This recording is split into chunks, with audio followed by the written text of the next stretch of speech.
Blessings, blessings, blessings. Triple blessings. Just want a quick reminder, again, for my brothers and sisters. The inner freedom and the lack of limitations inside, in your spirit, is what we're talking about. That's one of the fragrances of our unification with what we are, what we actually are. When we say the word God or source or Christ consciousness or any of these words, I am, is just the pointers, something that's pointing at what we actually are in our true self and what our highest identity is.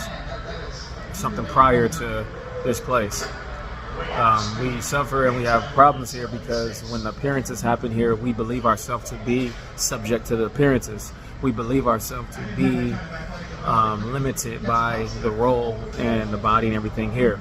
And there may be some experience of that illusion to a degree, but I want everyone to know it's not about the outside freedom necessarily.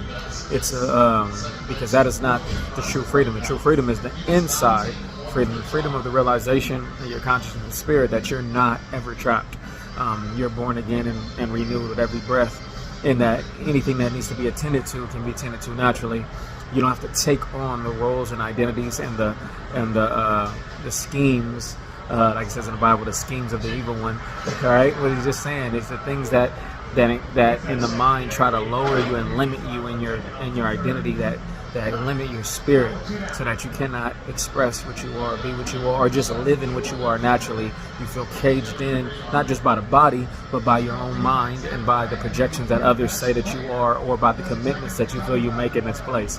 So the navigation happens naturally through the spirit, but the practice for every day is to remember and to realize and to become and to see what you are beyond that. Even if it's not a tangible thing, it's an experiential thing to know that nothing limits you here, even if it needs to be addressed.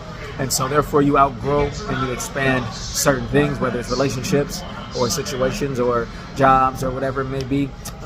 It's all in God's natural timing. Again, when we say God, we speak this unspeakable, right? God is the source. The thing that is unspeakable is outside of human comprehension, but it's comprehended by the Spirit, right? And so I just want to remind you guys of that. And so your work, if there was any work, would be to realize this in every moment, every day, and to let life live from that space, to let life from that space. And therefore the realization that you are not trapped and limited to any of these things is okay. In the beginning, you want to be trapped by it because you feel that your role is your acceptance into the place, and it gives you comfort and identity, and then it becomes your limitation. And then once it becomes your limitation, you are so programmed and conditioned to identify with that you don't know how to get out of it, because your conditioning, your program tells you there's nothing outside of that, or only death, or you don't even know. You feel like you'll lose everything or whatever it might be, and maybe you will, maybe you won't, but you won't lose everything, not the real thing. You'll lose things that are only conditioned for that role. But even within a role, you can be free because you can lightly touch on it and not fully accept it as what it is. So blessings, blessings, blessings, love, love, grace, and peace.